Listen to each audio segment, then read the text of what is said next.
तो हाल ही में जो एयर इंडिया का क्रैश हुआ उसकी पहली ऑफिशियल रिपोर्ट आ गई है और सच कहें तो इसने जवाब कम दिए हैं और सवाल ज़्यादा खड़े कर दिए हैं। ये एक ऐसी गुत्थी है जहां पता ही नहीं चल रहा कि ये इंसानी गलती थी या फिर कोई भयानक तकनीकी खराबी। चलिए इसी रहस्य की परतों को खोलते हैं।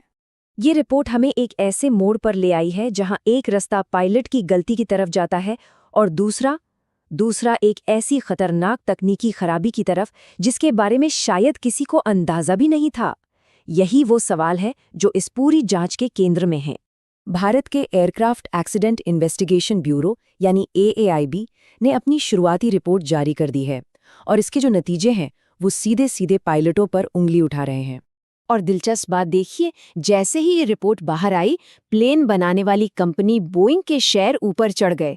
ऐसा लगा जैसे मार्केट ने मान लिया हो कि भाई कंपनी की कोई गलती नहीं है और सारा का सारा ध्यान अब पायलटों पर है। पर यहीं पर एक बहुत बड़ा नैतिक सवाल खड़ा होता है। क्या उन पायलटों को बलि का बकरा बनाया जा रहा है जो अब इस दुनिया में नहीं है और अपना पक्ष भी नहीं रख सकते? ये सवाल इस पूरी कहानी के दिल में है। चलिए अब जरा उस पल में वापस चलते हैं जब ये सब कुछ हुआ। टेक ऑफ के ठीक बाद तबाही को घटने में इतना कम समय लगा कि यकीन करना मुश्किल है। सिर्फ 16 सेकंड। जरा सोचिए, पायलटों के पास कुछ भी समझने, फैसला लेने और उस पर अमल करने के लिए कितना कम वक्त था। सब कुछ बस पलक झपकते ही हो गया। आइए इस टाइमलाइन को सेकंड दर सेकंड देखते हैं। प्लेन ने उड़ान भरी और ठीक 3 सेकंड बाद दोनों इंजनों के fuel cut off switch off हो गए, मतलब इंजन को फ्यूल मिलना बंद। इसके तुरंत बाद प्लेन की मेन पावर चली गई और इमरजेंसी पावर के लिए रैम एयर टर्बाइन अपने आप चालू हो गई। लेकिन फिर 13वें सेकंड पर पहला स्विच और 17वें सेकंड पर दूसरा स्विच वापस ऑन कर दिया गया और 26वें सेकंड पर पायलटों ने इमरजेंसी मेडे कॉल थी। तो सवाल यह है कि ये फ्यूल कट ऑफ स्विच आखिर होता क्या है? देखिए, ये बस एक लीवर है जो इंजन की फ्यूल सप्लाई को रोक देता है, लेकिन इसमें एक बहुत जरूरी चीज होती है, एक सेफ्टी लॉक। मतलब इसे बंद करने के लिए पहले ऊपर खींचना पड़ता है, फिर घुमाना पड़ता है। ऐसा नहीं है कि बस गलती से हाथ लग गया और ये बंद हो जाएगा। नहीं, वो लगभग नामुमकिन है।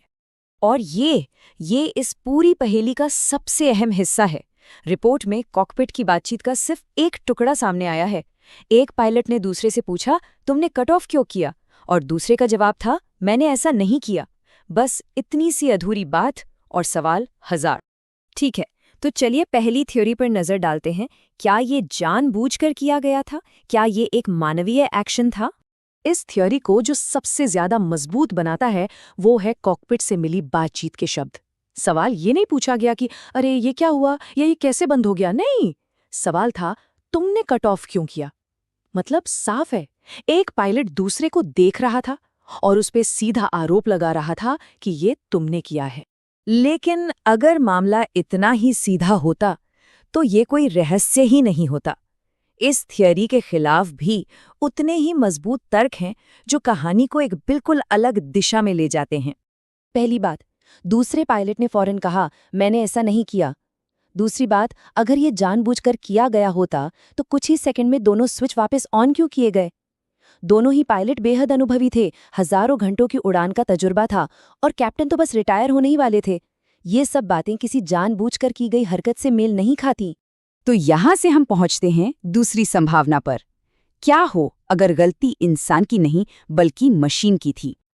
और यहीं पर एक बहुत चौंकाने वाली जानकारी सामने आती है। 2018 में अमेरिका की फेडरल एविएशन एडमिनिस्ट्रेशन यानी FAA ने एक बुलेटिन जारी किया था और ये चेतावनी ठीक इसी बोइंग 787 मॉडल में एक संभावित खराबी को लेकर थी।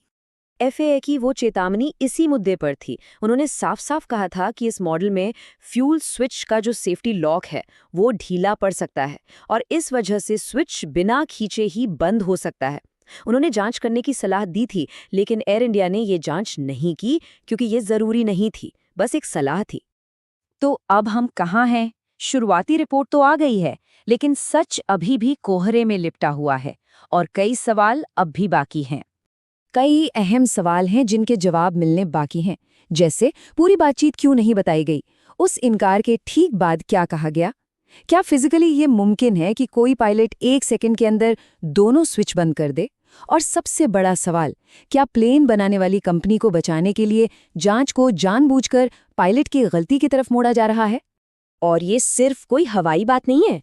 भारत की एयरलाइन पायलट्स एसोसिएशन ने बाकायदा कहा है कि उन्हें लगता है कि जांच का तरीका पक्षपात से भरा है और पायलटों पर दोष डालने की कोशिश की जा रही है। अब अगला कदम फाइनल और डिटेल्ड रिपोर्ट होगी। उम्मीद है कि ये 1 साल के अंदर आ जाएगी और उस रिपोर्ट में पूरी सच्चाई और पूरी पारदर्शिता होना बहुत बहुत जरूरी होगा। और आखिर में ये सब हमें एक बहुत बड़े सवाल के सामने लाकर खड़ा कर देता है। जवाबदेही का सवाल, पारदर्शिता का सवाल, और इस तरह के मुश्किल हादसों में सच तक पहुंचने की जो चुनौती है, उसके बीच क्या पूरी कहानी कभी सामने आ भी पाएगी?